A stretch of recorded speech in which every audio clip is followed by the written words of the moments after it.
Chapter 103, The Power of Toon Force. The barrier enclosing the battlefield pulsed once with a low thrum. Flame churned, frost thickened, and in the center of it all, Loki stretched, not simply stretched, he actually stretched. His arms extended far beyond what they should, rubbering outward with a loose bowing before snapping back into place. He rolled his shoulders, and his neck cracked side to side. "All right," he said brightly, golden eyes curved in delight.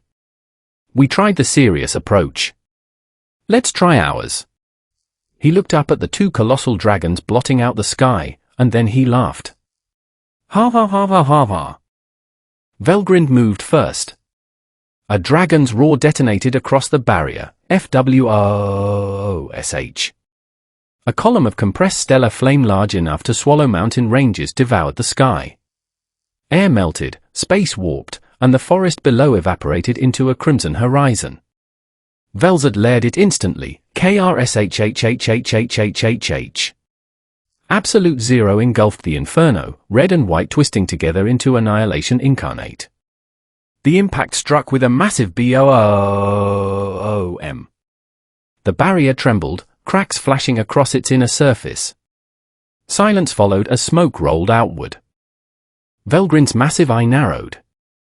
It connected. Then suddenly a hand poked out of the smoke, followed by another. Loki stepped forward, coughing dramatically and fanning the air in front of his face. Cough. Cough. Woo. That's hot. And cold. His hair was singed, but when he smacked it flat, it popped right back up. Oh. That was a good effort. Velgrind froze, and Velzard's pupils thinned. Velgrind dove, whoom. Claws like city-sized guillotines tore down through space while Velzard froze the battlefield solid mid-flight, KRRSHHHHH. Ice consumed the sky, air crystallized, and even sound seemed to halt. Loki looked down at the frost gripping his legs and wiggled his foot. Tick. The ice shattered. As Velgrind's claw descended, Loki reached up and caught it. The collision echoed, BAAM. His arm bent like rubber, and the force traveled through him in a visible ripple before snapping back with a loud BOOING. Velgrind's eye widened as Loki's grin split wide. It's going to take a lot more than that to bring me down. He flicked her claw with a light ping, and Velgrind flew backward like she'd been swatted by a continent, slamming into the cracking barrier with a loud THOOM. Velzard inhaled sharply, then unleashed a storm of absolute zero breath, FSSSSSSSHHHHHH. The wave devoured everything in its path, but Loki simply inhaled, SHLUUUUURP. The frost vanished into his mouth. He puffed his cheeks, turned, and spat it back, too. The frozen blast rocketed toward Velzard, who twisted aside just as it grazed her wing, causing ice to explode. Velgrind roared, gathering flame so dense the air turned black, while Velzard layered gravity compression beneath it. The two attacks collided into one singularity of annihilation. Loki looked between them, reached behind his back, and pulled out a comically oversized golden hammer made of solid light. He weighed it in his hand. 1,000 ton. The attack struck him, BAAM. The explosion engulfed everything. When the smoke cleared, Loki stood there holding a tiny wooden sign that read, "No you." The combined dragon breath rebounded instantly. Velgrind twisted aside as her own flame scorched her flank, while Velzard's frost crystallized her wingtip before she shattered it off midair. Both dragons paused, and Velzard's voice echoed coldly, "What is happening here? None of it makes sense." Loki tossed the sign aside. "That was fun. Let's do it again." Then he vanished. Velgrind blinked. Tap. He stood on her snout, poking it repeatedly. BOOP. BOOP. BOOP. You're very intimidating up close, you know that. Her jaws snapped shut, chomp. Silence followed as she swallowed. Velzard watched while Velgrind smirked internally, until her stomach suddenly bulged and glowed gold. A muffled voice echoed from inside, "Knock knock." "Let me out, hey." Velgrin's eye widened. "Impossible." Boop. Her stomach twisted and turned until Loki burst out of her side in a harmless explosion of glittering light, spinning midair. The wound cauterized instantly, but her core trembled. He had touched her soul directly. Velzad descended, abandoning dragon form midair as frost spiraled violently around her humanoid shape. Velgrind followed, her crimson aura roaring as she condensed into human form. "It seems logic will not work here, sister," Velzad said calmly, eyes razor sharp. "How do we even fight such a thing?" They attacked simultaneously. Velgrind's fist tore forward with a wham. As Velzad's palm struck toward his heart, thuk. Loki ducked, but his upper body detached and slid aside while his lower half remained planted. Velgrind blinked as his torso reattached upside down. "Missed me." Velzad's strike pierced clean through his chest, but she froze when no blood or resistance followed. Loki looked down at the hole. Ay. That looks serious. He reached inside himself and pulled out a glowing golden thread. Velzad felt it instantly, her eyes widening. "That thread." "This is yours," he exclaimed, giving it a tug. "Boing tilde." Velzad staggered as frost spiraled wildly out of control, her soul shuddering violently. Velgrind roared and spun, her kick connecting cleanly this time. Bam! Loki flew across the battlefield, hit the barrier with a slap, and flattened like paint. Slowly, he peeled himself off with a sticky SHLRP and popped back into shape. Boing! "Okay," he laughed, rubbing his cheek. "That one actually hurt." He snapped his fingers, snap. The sky became a checkerboard as gravity rotated sideways with a loud FWIP. Velgrind stumbled as down became left, but Velzad corrected instantly, freezing space into platforms. Loki ran across the sky horizontally, tap tap tap tap tap, laughing loudly. "Ha ha ha ha ha ha. You two are amazing. This is so much fun." Velgrind adapted mid-motion with her aura flaring hotter, while Velzad froze sections of altered space with precise control. Slowly they were adjusting and improving. It was simple really, against Loki, throw all logic out the window. Velgrind noted, but that's easier said than done. Loki grinned wider. "That's the spirit." He clapped, clap. A massive golden spotlight dropped from nowhere with a loud ding, shining directly on Velgrind as a giant glowing mallet materialized above her. Her eyes widened. "Don't you?" Bonk. Doom. The hammer slammed down, shattering her scarlet aura outward. Velgrind dropped to one knee midair, coughing violently, not from physical impact, but from the tremor in her core. Velzad surged forward in fury, only for Loki to grab her wrist mid-charge. Her arm stretched out with a long bwooing. Before he let go, snapping her back violently. Her breathing was finally uneven as flames surged higher and frost sharpened colder. They attacked again, boom. Crash. Whoom. KRSHHH. Blows began connecting more frequently.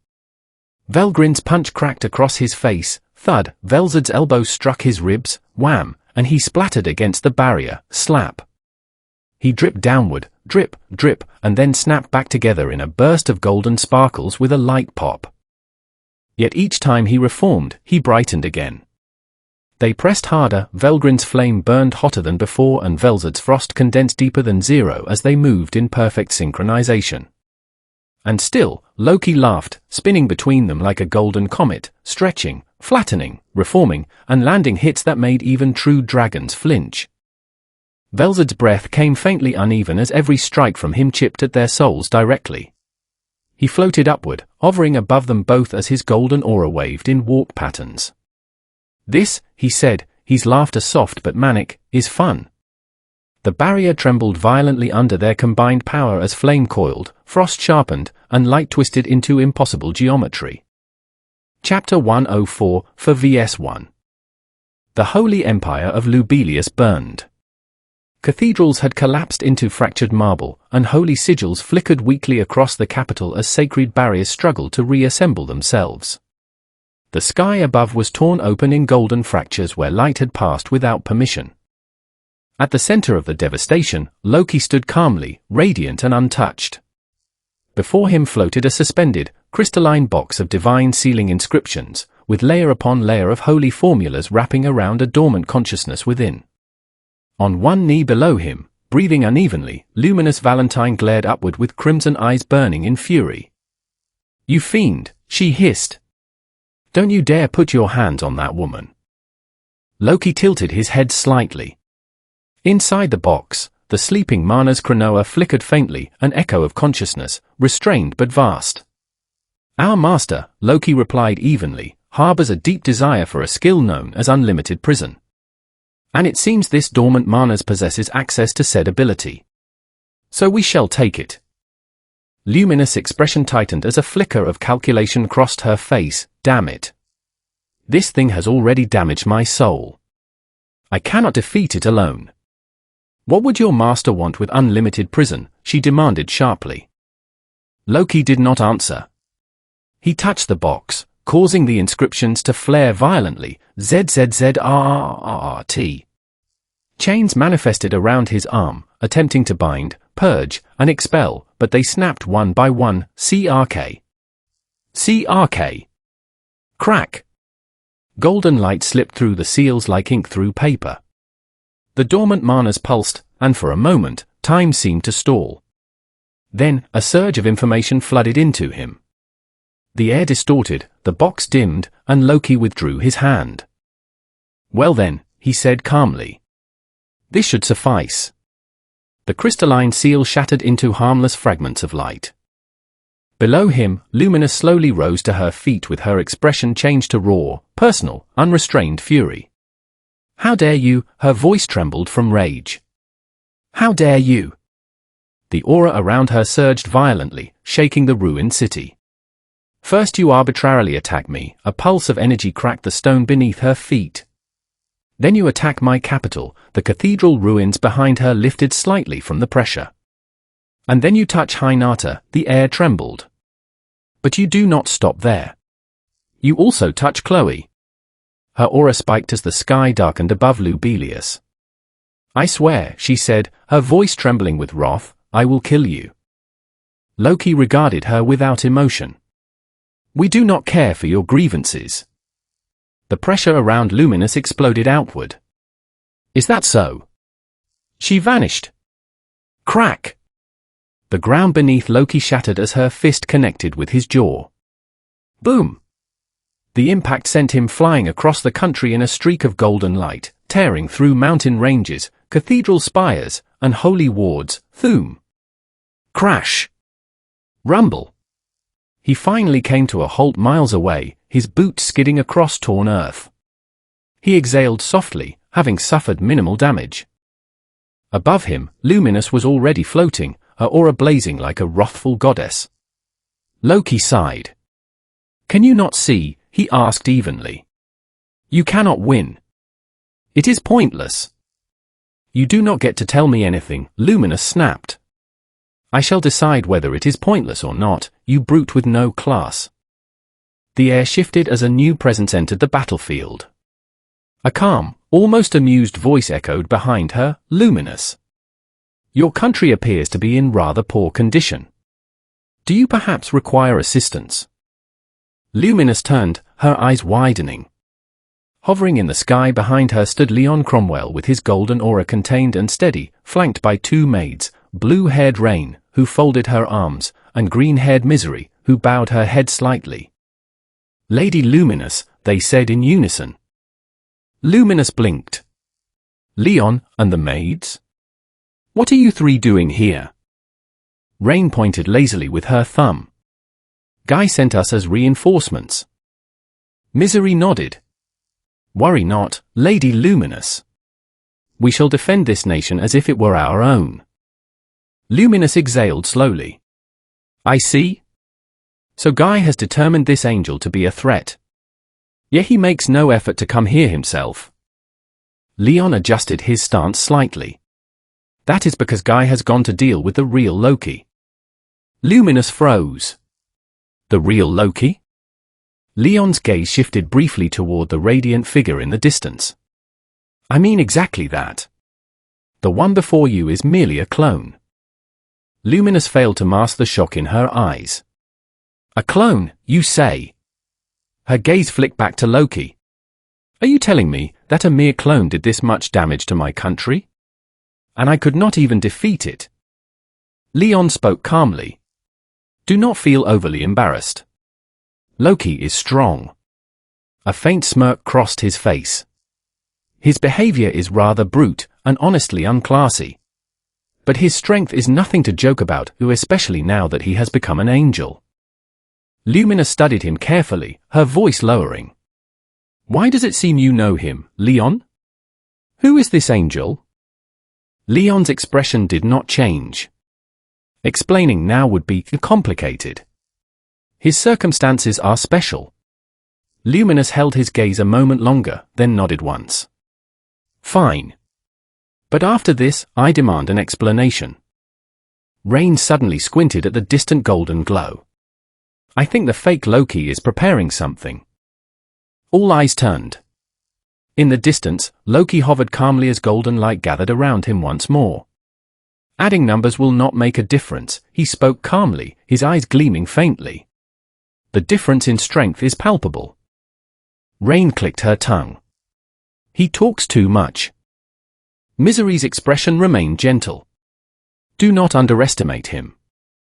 Luminous lifted her hand as her aura surged. Enough. Die.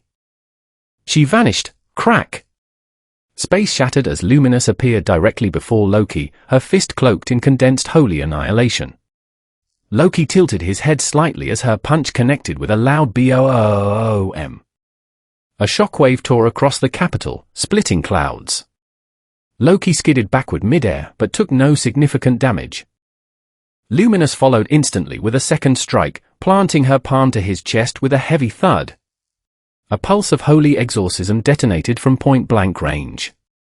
Loki's form flickered, golden particles scattering before reassembling. He looked mildly inconvenienced. You are improving by the second. Luminous eyes flashed. Do not patronize me. She thrust her hand forward. Sanctuary Dominion. A cathedral of pure holy energy manifested around Loki in an instant, its pillars of sacred light shooting upward to seal him within layered barriers of exorcism and imprisonment. Leon moved at the same time as golden particles condensed around him. Metatron. The air itself bowed as a vast geometric sigil formed behind his back, a manifestation of his ultimate skill, and condensed judgment light gathered at his fingertip. Rain vanished from sight, while Misery extended one hand calmly as dark purple magic circles unfolded beneath Loki's feet, blooming like flowers of curse and despair. Loki glanced downward. Efficient coordination. The holy cathedral collapsed inward, crrrrsh. Simultaneously, Leon fired a beam of condensed judgment through the collapsing structure. Rain appeared behind Loki mid-detonation with her blade drawn in a flash of silver. Too slow, she called out, slashing downward with a clean sheeing. Her strike cut cleanly through Loki's shoulder, and for a split second, golden blood sprayed. Misery's curse activated, black threads coiling around Loki's limbs to drain, weaken, and destabilize his spiritual foundation. The combined assault detonated, BAM. Light swallowed the battlefield. When the radiance faded, Loki stood in the center of a crater, his aura flickering faintly but intact. He exhaled softly. Now this is better. Rain clicked her tongue midair. You've got to be kidding me. Luminous did not hesitate, blurring forward again faster this time, her movement sharpened with no wasted motion. Strike. Elbow. Palm. Knee. Each hit detonated with violent bursts, BAM. Thud. Crack. Loki blocked two, the third grazed his jaw, and the fourth sent him crashing into a ruined tower with a heavy boom. Before the debris settled, Rain appeared inside the smoke, thrusting forward with precise blade technique. Loki caught her wrist, but she smirked. Got you. Misery's curse circle ignited beneath both of them. Bind. Shadow chains erupted upward, slowing Loki's movements. Leon stepped forward calmly, golden sigils rotating behind him. Divine severance. He extended his hand, forming a thin, elegant, absolute blade of pure judgment. Lumina struck simultaneously from above, her palm glowing brighter than the sun. The four-way assault converged. Loki's eyes narrowed slightly, and for the first time, he raised both hands as golden light expanded outward violently. Judgment barrier. The explosion that followed leveled what remained of the surrounding district, BOOM. Rain was blown back mid-air, Misery slid across shattered stone, and Lumina skidded backward with her aura flaring. Leon alone stood firm. As the dust settled slowly, Loki hovered at the epicenter with his aura noticeably dimmer. Rain regenerated from the damage. He's weakening. Misery nodded softly. The clone's capacity is not infinite. Luminous breathing was slightly heavier now due to the soul damage lingering from earlier. Then we end this. Leon stepped forward as golden radiance intensified around him. Unlike Luminous wrath or Loki's overwhelming pressure, Leon's power was precise, refined, and absolute. Metatron, he said calmly. The massive sigil behind him expanded, its layers unfolding like celestial scripture as judgment concepts manifested physically in the sky. Loki regarded him. You are dangerous. Leon did not answer. Instead, he vanished and reappeared directly before Loki. Their eyes met, and Leon's voice was calm. Repent. He thrust his hand forward. The world dimmed, washed in absolute white except for Loki. For a brief second, Loki's structure destabilized completely, the clone's spiritual framework trembling under absolute divine computation. Leon spoke quietly, judgment of false light. The beam finally fired, a single concentrated line of golden-white brilliance that pierced Loki's chest cleanly without resistance. The light expanded internally as golden cracks spread across Loki's body. He looked down. We see. The cracks widened. Luminous appeared beside Leon, ready to strike again, but Leon raised a hand slightly. It is finished. Rain and Misery watched silently as Loki's form began to fragment into particles of fading radiance. He looked at Leon with a faint smile touching his lips. Impressive. We see now why our master took interest in you. Leon's gaze did not waver. Then tell him to come back to his senses. Loki's body dissolved completely, its golden particles scattering into the sky. Silence fell over Lubelius as the oppressive presence vanished, leaving only the ruins behind. Luminous exhaled slowly. A clone. Rain stretched her shoulders. That was not clone-level normal. Misery gave a small nod. Just how strong could Loki be now? Leon turned his gaze toward the distant horizon, toward Jura, as golden light flickered faintly in his eyes. Guy will handle the rest. Chapter 105, Milim Nova meets Loki. The tremors began as whispers beneath the earth, a distant pulse felt first by the southeastern borders of Falmouth. Guards stumbled in the fortress watchtowers, mugs of ale spilled in courtyards, and street merchants looked toward the horizon as golden light flickered above the distant Jura forest. What in heaven's name? One noble gasped, his hand tightening on the hilt of his sword as the walls beneath him tremored. Is it an earthquake, or something far worse? Caravans halted along the Falmouth-Blumen trade road, wagons swayed, and horses neighed in confusion. In the countryside of Blumen, farmers dropped their tools as a pulse rolled through the fields like low thunder breaking in slow motion. In every capital from Iridian to Grey Ridge, rumbling quakes rippled through cities, castle spires shook, and citizens rushed outside in panic, every chronicler's eye turning toward the great forest where golden radiance pierced the sky like a wound in the heavens. Deep in the great forest of Jura, where ancient trees twisted skyward and life teemed with a verdant pulse, the earth's trembling was a tragedy unfolding in slow, unmistakable waves. Traini, one of the elder Dryad guardians, felt the disturbance through her roots first, unnatural vibrations that shouldn't have existed. Leaves rattled, sap slowed, and the very pulse of the forest quivered. "This cannot be," Trainee murmured, tendrils of green curling anxiously. She reached out with her senses, but the source was too distant and unnatural. "This disturbance is like nothing the forest has known." Beside her, a younger dryad named Lysel sobbed softly. "It hurts, everything hurts," she whispered, her eyes wide with worry. "Our forest, it's being torn apart and we cannot touch it. We cannot stop it."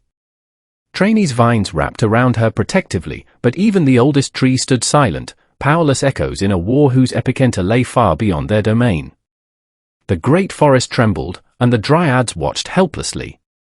Far above the carved earth, beyond nation and mountain, Milim Nova smiled.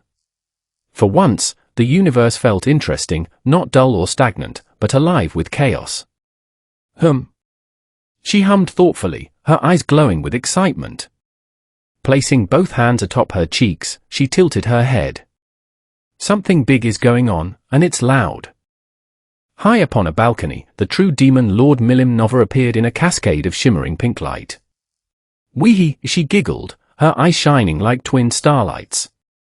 "The world is vibrating, this must mean something fun." Her voice held that childlike, cheerful, and entirely unpredictable lilt, a striking juxtaposition to the fact that she was one of the most powerful beings in all creation. Her platinum-pink twin tails swayed with excitement. "Who?" She tilted her head, sensing a strain in the world that wasn't natural. "This isn't just quakes, it's like something massive is throwing a tantrum." She blinked, swirling her gaze toward the great forest far below. "Maybe, there's someone strong over there," she grinned, her eyes flickering violet with glee. "Ooh! Maybe it's someone I could play with." A pulse of curiosity and a deeper instinct buried underneath pulled at her. Fun. That was enough. With a clap of her tiny palms, space itself rippled. "All right," she declared with a bright smile, "let's go see what's shaking the world." Without further ado, she vanished from the skies above the Cardinal World. Jura Forest. The golden glow rippled like a storm without sound until a fracture tore across the invisible seal surrounding the battlefield. Velgrind and Velzard felt it first. Velgrind's crimson eyes opened wide, her aura flaring like wildfire. What was that?" she growled, her gaze snapping toward where the light fractured and split. Velzard's expression was unreadable, but her shock was real. The barrier the sisters had painstakingly woven to contain the clash was broken, not by faltering strength in themselves, but by an uninvited presence. And then she stepped forward. She was smaller than either dragon had anticipated, lithe, human-shaped, with platinum-pink twin tails that bobbed with an almost cheerful sway. Yet the air around her vibrated with a presence older than most demon lords, entirely different from anything they had ever sensed. "Wow!" Milim blinked once, scanning the battlefield with a grin like a child at a fireworks show. Golden light washed up around Loki, who hovered calmly with a smile and his hands behind his head, unaffected by the broken barrier that now shimmered in the aftermath of her arrival. "Who are you?" Velgrind demanded, her wings tensing like drawn swords. Milim tilted her head, her gaze drifting casually over the scene, over the two dragons, over the radiant figure floating with strange serenity, and over the cracked earth scorched by battle. She mused aloud, tapping her chin with one finger. "This place looks pretty messed up. Did someone cause all this, or was it just a big argument? Looks kinda fun either way." A beat of silence followed. Velzard's jaw hung open. "Milim," she said finally, disbelief like ice splitting in her voice. "Yes," Milim answered as if that explained everything. "That's me. I heard the world shaking and thought, hey, someone's having fun. Let's see." Her ease was unsettling, like hovering peril beneath a bright, careless smile. Velgrind growled low, a flare of red light igniting in her chest. "How did you do that? How did you break into my barrier?" Milim hovered proudly. "Ha!" The ground bulged, and then, boing. Loki bounced out of the crater like a rubber ball, landing upside down on the sky. "Nice hit." Milim's grin widened. Right. Far away on the edge of the battlefield, Guy Crimson watched silently. Next to him, Dino sat on a rock that had somehow survived the apocalypse, while Velzard and Velgrind floated above them, maintaining the barrier. Dino rubbed his eyes. This fight makes no sense. Velzard nodded calmly. That is correct. Velgrind crossed her arms. It's irritating. Guy chuckled quietly. It is interesting though. His gaze sharpened slightly. Very interesting. Milim raised both fists as crimson lightning exploded around her body and her draconic aura erupted violently, shattering the ground beneath her. Let's see you dodge this. Her arm pulled back, energy condensed, and a sphere of destruction formed. Drago.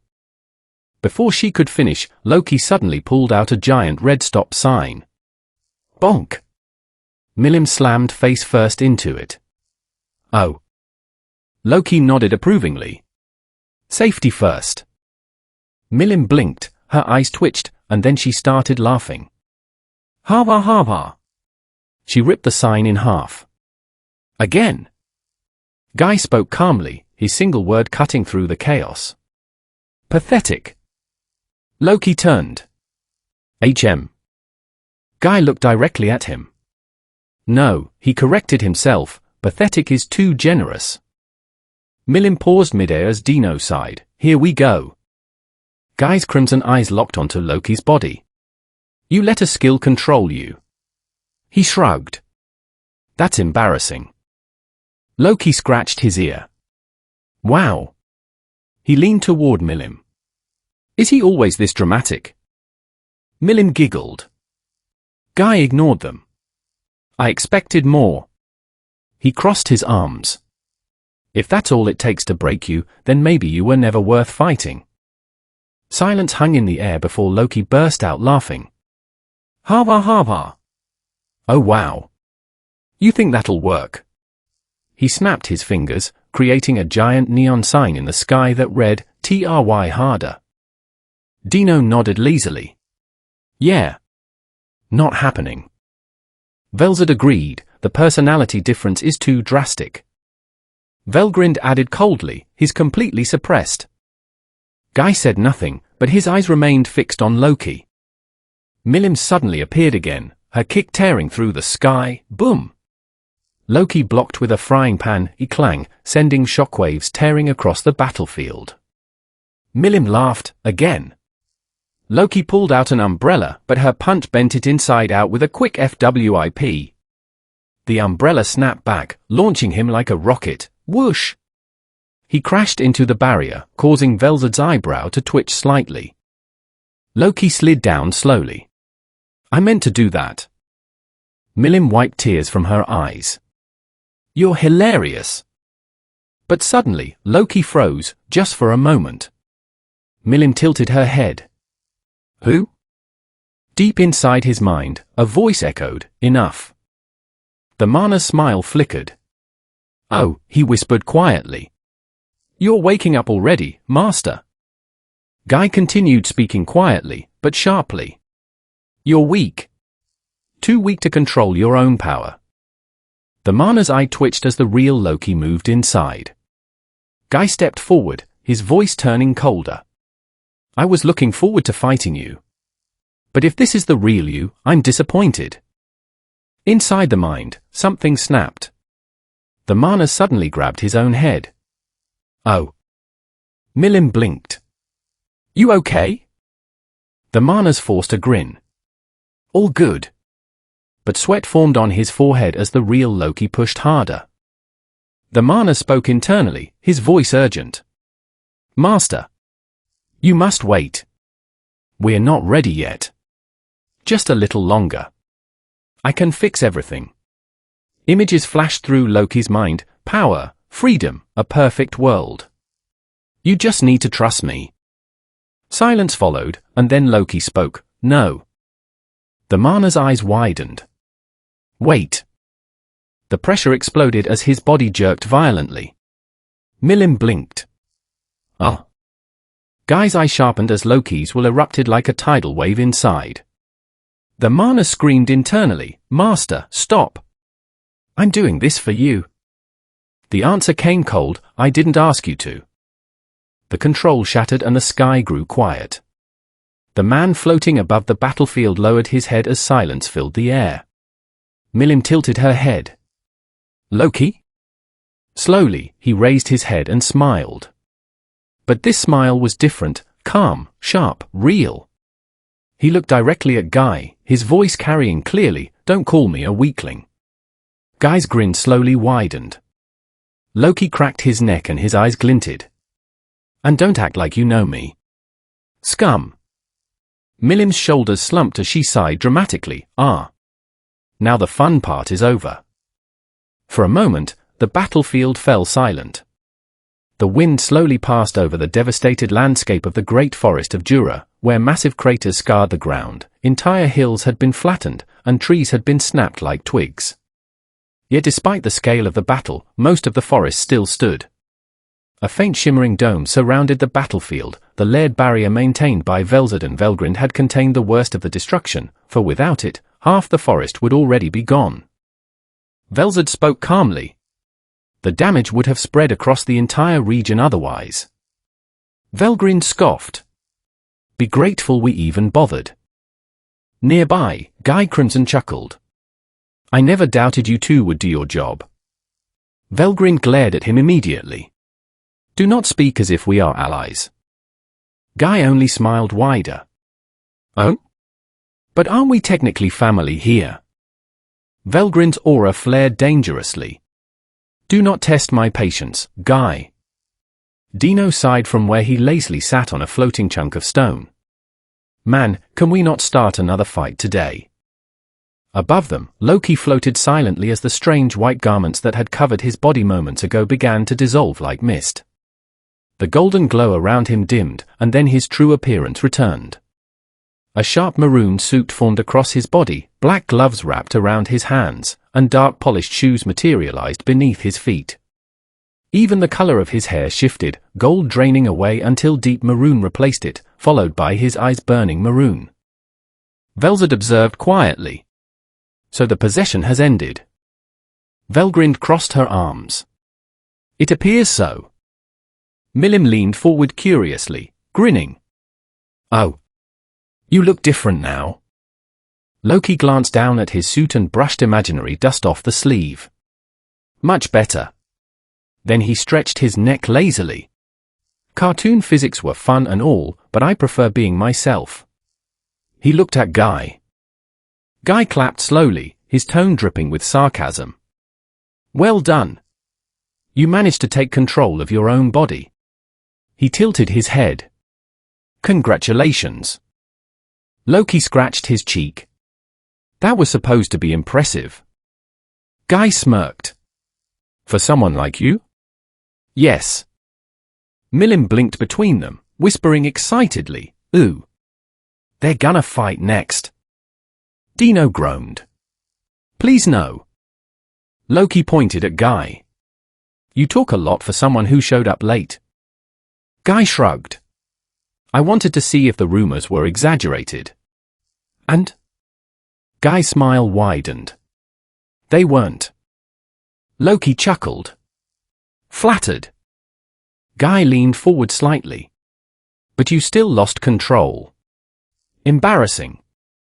Loki placed a hand on his chest dramatically. "Ouch." Coming from the guy who plays babysitter to demon lords. Velzard quietly looked away, while Dino muttered, "Well, he's not wrong." Guy's eyebrow twitched. Velgrind smirked slightly. "Well said." Guy glanced sideways at her. "Careful. You sound like you're rooting for him." Velgrind's voice turned icy. "I simply enjoy seeing someone insult you." Milim burst out laughing. "Hava hava." Guy sighed as the tension faded slightly. Wind passed over the forest again. The damage was immense within the barrier, where mountains of earth had been displaced and the ground looked like it had been bombarded by meteors. But just outside the barrier, the ancient trees of the great forest of Jura still stood tall. Velzard spoke calmly. The barrier contained the shockwaves. Velgrind nodded. Without it, half the forest would be gone.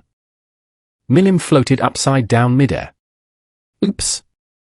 Velzard looked at her, so Milim scratched her cheek. Sorry. Dino shrugged.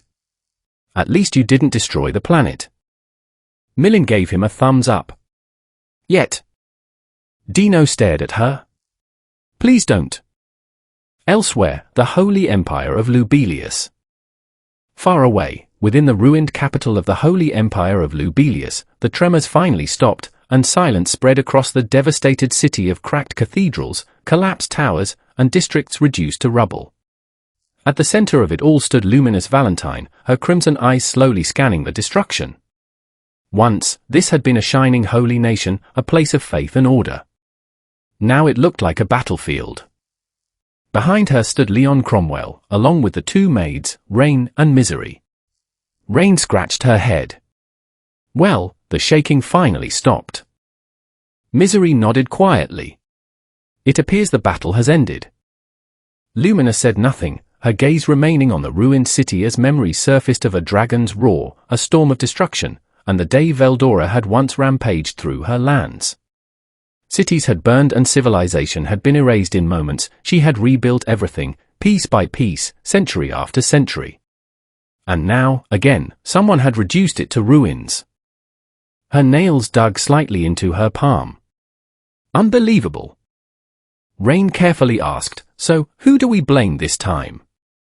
Lumina slowly turned, her gaze locking onto Leon, cold, sharp, and demanding.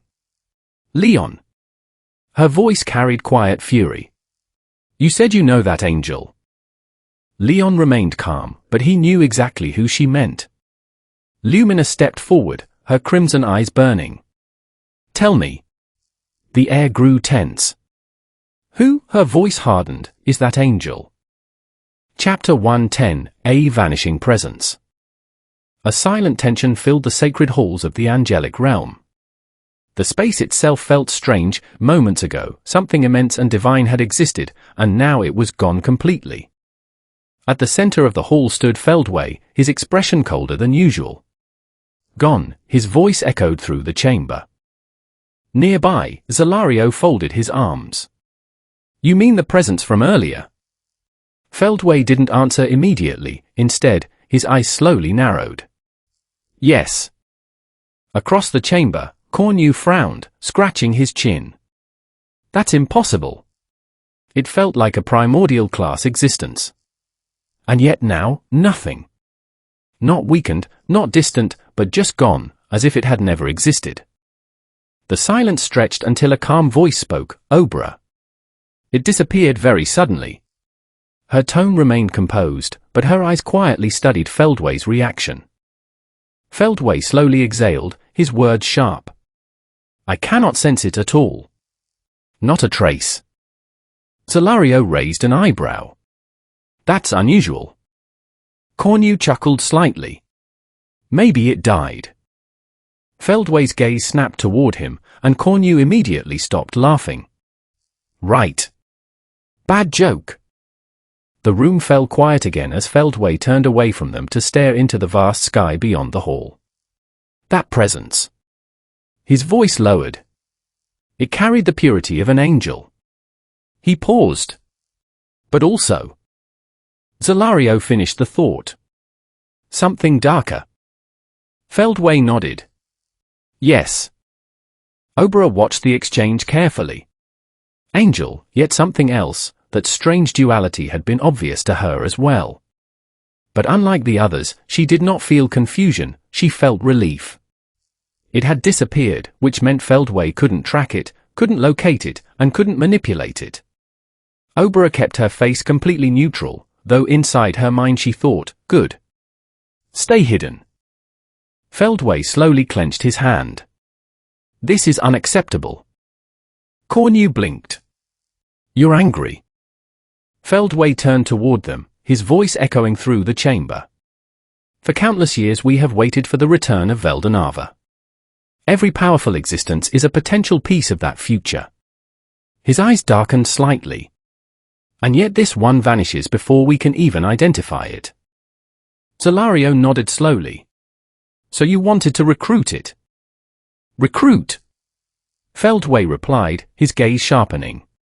No. Control. Cornu let out a low whistle.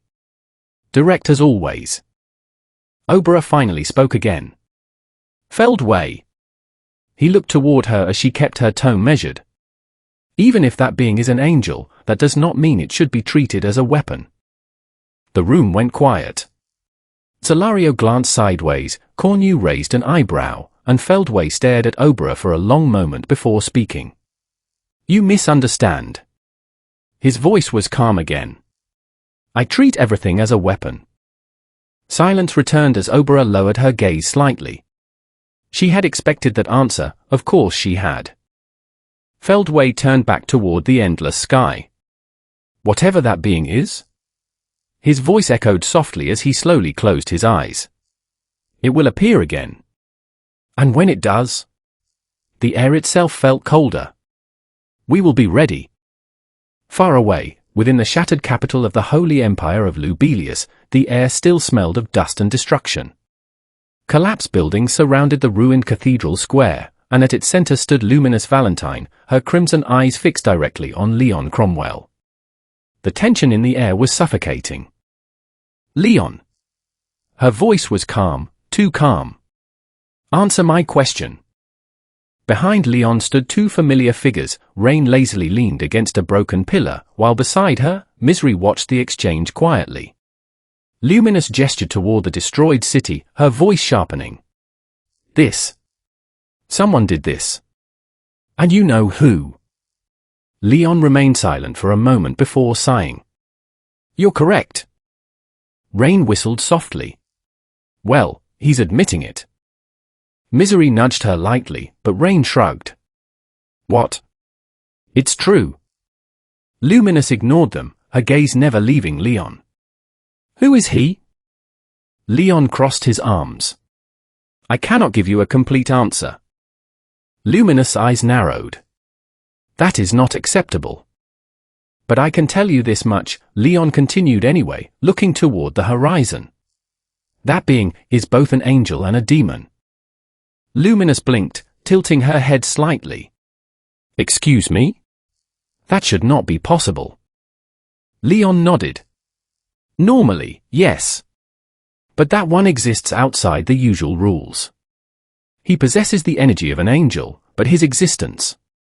Leon glanced briefly at the destruction around them, resembles that of a primordial demon. Luminous rubbed her temple and sighed softly. Great. So we've got an angel-demon hybrid running around blowing up countries. That is certainly troublesome. She finally spoke again.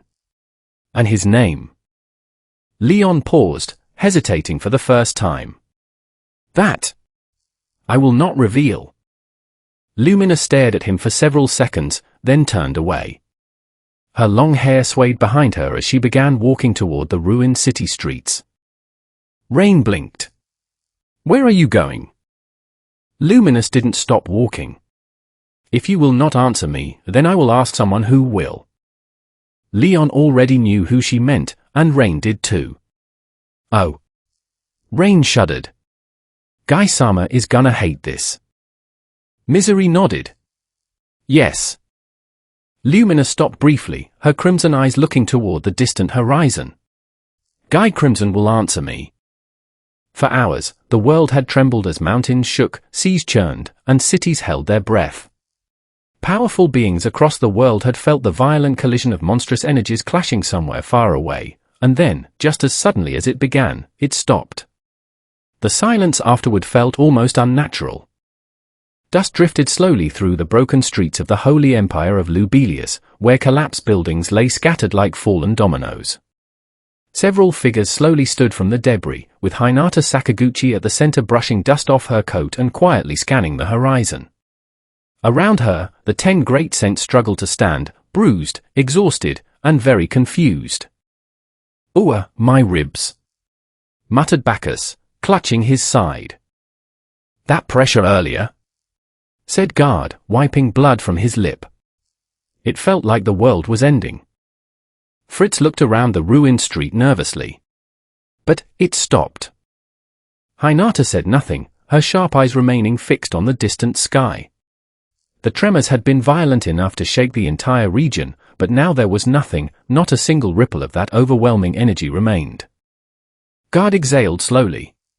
Well, at least it's over. Bacchus nodded. Yeah, looks like Leon Cromwell handled it. Fritz rubbed the back of his head. That demon didn't stand a chance against a demon lord. Hinata remained silent, her eyes narrowing slightly. Handled it? Perhaps. But something about the situation felt strange, the energy she had felt earlier was monstrous. Hinata quietly turned away, her voice cutting through the group. Regardless. The tremors have stopped.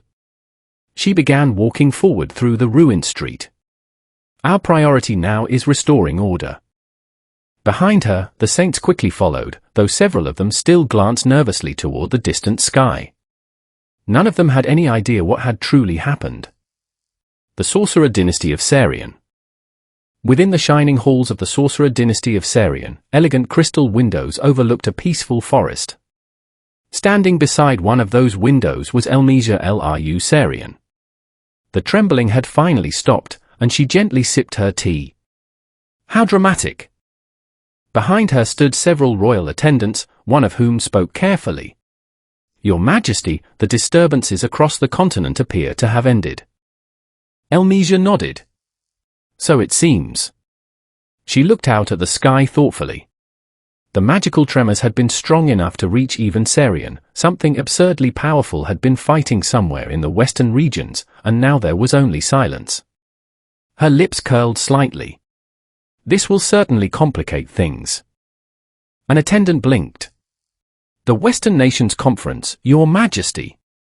Elmesia laughed softly. Yes. Her golden eyes gleamed. With an incident like this shaking the continent, everyone will be extremely nervous. Kings, merchants, demon lords, the entire balance of power was already fragile, and now this mysterious battle had just reminded the world how small they truly were. Elmesia stretched slightly and turned away from the window. Well then.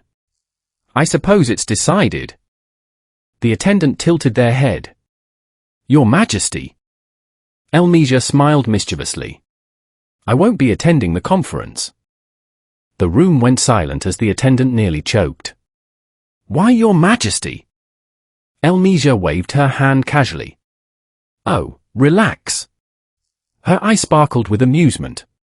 I'm simply not interested in sitting in a room full of nervous politicians. She glanced toward the distant west. Especially when something far more interesting is happening. At the Freedom Academy. Inside a quiet classroom of the Freedom Academy, several children were gathered around a window. They had all felt the tremors earlier, even here, and it had terrified them. But now, everything was calm again. Shishu Aizawa stood beside them, her arms folded as she stared quietly at the sky. Sensei? One of the children spoke softly. What was that? Another student nodded nervously. The whole building was shaking. Shishu remained silent for a moment, then smiled gently. I'm not sure. That wasn't entirely true. She had felt that terrifying energy earlier, and it had reminded her of the monsters that ruled this world, beings far beyond normal understanding. Before she could say anything else, a cheerful voice cut in. Whatever it was. Everyone turned to see Kirara Mizutani standing near the doorway, stretching her arms over her head casually. It's gone now. The kids blinked. Kirara smiled brightly, a smile that looked completely different from the hollow expression she once had back when she was nothing more than a weapon used by the Kingdom of Falmouth. Now, she looked alive, relaxed, and free. One of the children laughed nervously. You're weirdly calm about this. Kirara shrugged and looked toward the sky.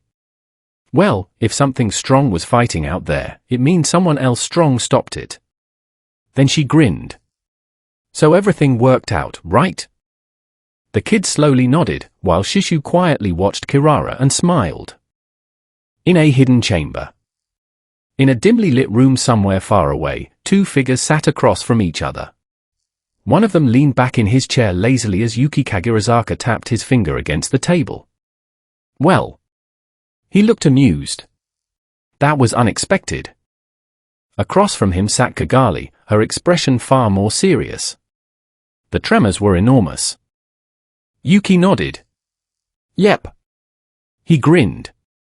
Something ridiculous was happening. Kigali folded her arms. Do you know what caused it?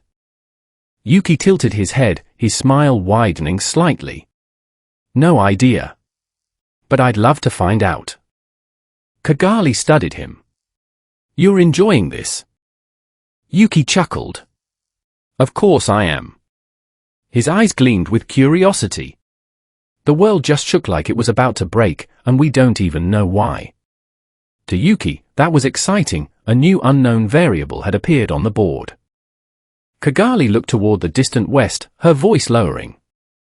Whoever caused that battle must be a terrifying existence. Yuki laughed softly, resting his chin on his hand. Exactly. And I can't wait to meet them. Chapter 111, A Gathering of Clowns. Deep beneath an unassuming estate, hidden behind layers of magic and secrecy, a quiet chamber waited in silence. The room itself was circular, dim lanterns cast long shadows across the stone walls, while a large round table sat in the center. Two people were already seated, one lounged comfortably in his chair with a relaxed smile, while the other sat upright, composed and calm. Yuki Kagerazaka tapped his finger lightly on the table. Across from him sat Kigali, her posture dignified and quiet. The room had been silent for several minutes. Then, click! The door slowly opened, and a tall figure stepped inside, his cloak flowing dramatically behind him, purple hair, sharp eyes, and an arrogant expression that seemed permanently etched onto his face. Clayman. He stepped forward, his heels echoing softly across the stone floor. His gaze immediately swept across the room, and his brows furrowed. They aren't here yet? His voice carried clear irritation. Yuki leaned back in his chair lazily and smiled casually. Nope. Just us. Clayman clicked his tongue in annoyance. TCH. He pulled out a chair and sat down, crossing one leg over the other. Unbelievable. His fingers drummed against the table. I specifically ordered everyone to arrive on time. Kigali remained calm. They will come. Clayman snorted. They better. For a moment, the room fell quiet again. Then Yuki stretched slightly and glanced toward the ceiling. Well, that was pretty crazy earlier. Clayman's eyes narrowed. You felt it too? Yuki nodded. Oh, yeah. The entire continent probably did. Kigali folded her hands together. The tremors were enormous. Clayman leaned forward slightly. What do you think it was? Yuki shrugged, though his eyes gleamed with curiosity. No clue. But it definitely wasn't something small though. Kigali nodded, her voice growing more serious. That level of disturbance. It felt like the clash of powerful existences. Clayman's lips curled slightly. Demon Lords? Yuki tilted his head. Maybe. But if it were Demon Lords fighting? He tapped the table thoughtfully. We probably would have heard something by now. Clayman hummed quietly, his eyes narrowing. That is true. Perhaps some unknown entity. Kigali spoke again, her gaze turning distant. There are still many ancient beings in this world. Some of them far older than the current Demon Lords. Clayman scoffed and waved his hand dismissively. Ancient relics hiding in caves and forests? If they were truly that powerful, they would have already made themselves known. Yuki chuckled. Not necessarily. Clayman glanced at him as Yuki leaned back again, his smile widening slightly. Some powerful people prefer staying hidden until they suddenly decide to show themselves. Kigali nodded slightly. That possibility cannot be ignored. Clayman crossed his arms, his voice carrying faint irritation. Regardless. It has nothing to do with us. Still, Yuki said lightly, it's interesting. Clayman looked unimpressed. You're always amused by things that should concern you. Yuki grinned. Life's more fun that way. Before Clayman could respond, click. The door burst open, and two colorful figures hurried inside, one tall and bulky, the other small and energetic, Footman and Tear. Both of them stopped immediately when they saw the room, and more importantly, Clayman. Footman stiffened as Tear froze. Clayman slowly turned his head toward them, and the temperature in the room seemed to drop. You're late. His voice was cold. Footman immediately bowed. Sorry. Tear followed quickly. We apologize. Clayman's eye sharpened. I specifically ordered everyone to arrive on time. His fingers tapped the table again. And yet you arrive after I do. Footman shrank slightly. Well. Tear nervously scratched her cheek. There were complications. Clayman's gaze darkened. Oh. Yuki suddenly raised a hand casually, smiling gently as everyone turned to him. Now. Let's not be too harsh. Clayman narrowed his eyes as Yuki continued. They're here now. And besides. He tilted his head. It's not like the world was exactly calm today. Clayman stared at him for a moment. Then, HMPH. He leaned back in his chair. Fine. Tear visibly relaxed, and Footman sighed in relief. Thank you. They quickly took their seats. Yuki smiled faintly. See? Everything worked out. Clayman ignored the comment. The room finally settled into silence again as 5 members of the moderate Harlequin Alliance sat around the table, all except one, Laplace. Tear glanced around. Laplace isn't here yet either. Kigali answered calmly. He is busy. Footman nodded knowingly. That sounds like him. Clayman clicked his tongue again but chose not to comment. Instead, Yuki leaned forward slightly and rested his chin on his hand, his eyes sharpening slightly. So. You called everyone here today. What's the reason? Clayman slowly smiled, not his usual irritated scowl, but a confident, dangerous grin. Everyone around the table felt the shift in atmosphere. Kigali's eyes narrowed slightly, Tear leaned forward, Footman tilted his head curiously, and Yuki simply watched. Clayman clasped his hands together, his voice carrying unmistakable pride. I have devised a plan. A plan that will elevate me. He paused for effect. To the level of a true demon lord. The room went silent. Tear blinked, Footman's jaw dropped slightly, and even Kigali's expression shifted as Yuki's smile widened. Clayman continued, his eyes gleaming with ambition. And not just any demon lord. I will rise among the octogram demon lords. His voice lowered with quiet intensity. As one of the most powerful. The air in the room grew heavy. Tear leaned forward eagerly. Wait, seriously? Footman scratched his head. How would that even work? Kigali watched Clayman carefully. You must already have something prepared. Yuki chuckled softly, resting his chin on his hands. Well now, this sounds interesting.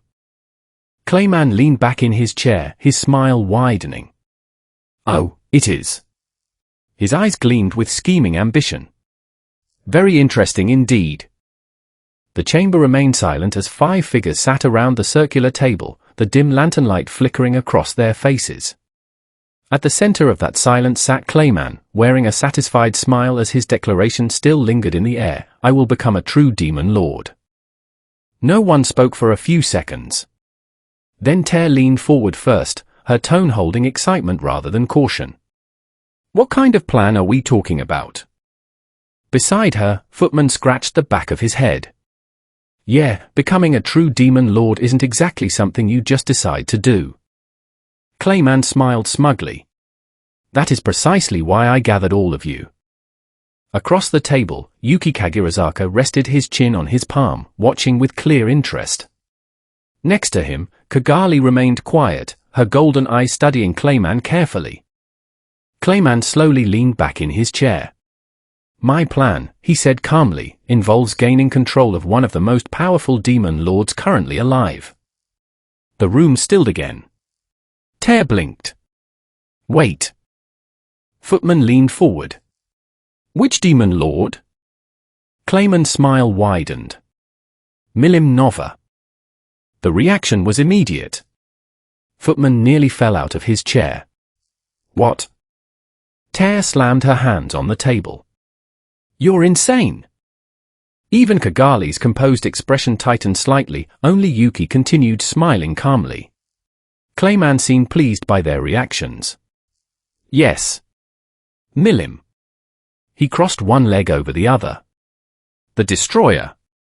The oldest and most powerful among the demon lords. Tear stared at him like he had lost his mind. You want to control her? Footman nodded vigorously. That's suicide. Clayman scoffed. You underestimate me. Kigali finally spoke, her voice remaining calm, but her skepticism clear. Milim is not someone who can be manipulated easily. She is the daughter of Veldanava. Her strength alone surpasses most demon lords. She narrowed her eyes slightly. And more importantly, she acts entirely on her own whims. Clayman smiled, tapping the table with a finger. Normally, you would be correct. But this time... His smile grew sharper. I will not be acting alone. The others looked at him as Clayman continued. I already have the cooperation of another demon lord. Yuki tilted his head. Oh. Clayman nodded. Fry. Tear blinked. The Sky Queen. Footman frowned. What does she have to do with controlling Milim?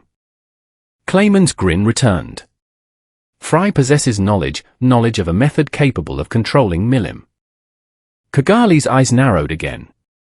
That sounds unlikely. Clayman chuckled softly and spread his hands. Believe what you want. But the preparations are already in motion. His voice carried growing confidence. Once Milim is under my control, her power will effectively become mine. Footman stared at him, struggling for words. That's actually terrifying. Tear slowly grinned. Oh wow, that would be insane. Kigali, however, did not look convinced. And you are certain this method will work? Clayman nodded without hesitation. Absolutely. Fry herself assured me. Yuki chuckled softly. Well now, that certainly sounds like a bold move. Clayman smirked. Boldness is required to reach greatness. He looked around the table. With Milim under my command, none of the other demon lords will be able to oppose me. Not Guy Crimson. Not Leon Cromwell. Not anyone. Footman swallowed. That might actually work. Tear laughed. If you survive, anyway. Clayman glared at her. I will survive. Yuki raised a hand casually as everyone looked at him. Well, if we're sharing interesting developments. He smiled slightly. Then I suppose I should mention something as well. Clayman frowned slightly. Oh. Yuki leaned back in his chair. I recently met someone. Tear tilted her head. Someone. Yuki nodded. A demon. Footman shrugged. That's not unusual. Yuki's smile widened slightly. Not just any demon. He paused briefly. A primordial demon. The air in the room changed instantly. Clayman's eyes sharpened, Kigali looked directly at Yuki, and even Tear stopped smiling. Footman blinked. Wait, seriously? Yuki nodded casually. Yep. I met him personally. Clayman leaned forward slightly. Which primordial? Yuki shrugged lightly. He called himself Loki. Silence filled the chamber. Kigali's eyes narrowed slightly. A primordial with that name. Yuki nodded. Apparently. Footman rubbed his head nervously. Primordials are monsters. Tear nodded slowly. Even demon lords treat them carefully. Clayman frowned. And you met one. Yuki chuckled, tapping the table lightly. Met is a generous term. He actually threatened me. Footman stiffened. Threatened you? Yuki nodded. He wanted me to work for him. Kigali's gaze sharpened. And? Yuki smiled. I accepted. Tear blinked. You what? Yuki laughed softly and waved his hand. Well, not directly. But the important thing is? His eyes gleamed slightly. I think I can use him instead. Clayman stared at him. You intend to manipulate a primordial demon? Yuki shrugged casually, his smile widening. Manipulate might be a strong word. Let's just say, I think our interests might align. Kigali studied him carefully. That sounds extremely dangerous. Yuki laughed. Oh, it definitely is. But? He rested his chin on his hands again. Dangerous things are usually the most useful. Clayman leaned back slowly as a slow smile spread across his face. A primordial demon. He tapped the table thoughtfully. And the power of Milim. His grin grew wider. If both of our plans succeed. Tear leaned forward excitedly. The world is going to get really chaotic. Footman nodded nervously. Yeah.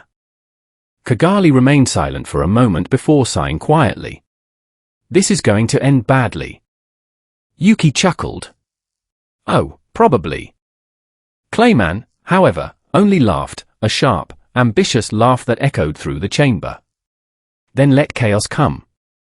His eyes gleamed with ambition. Because when it does, we will be the one standing above it.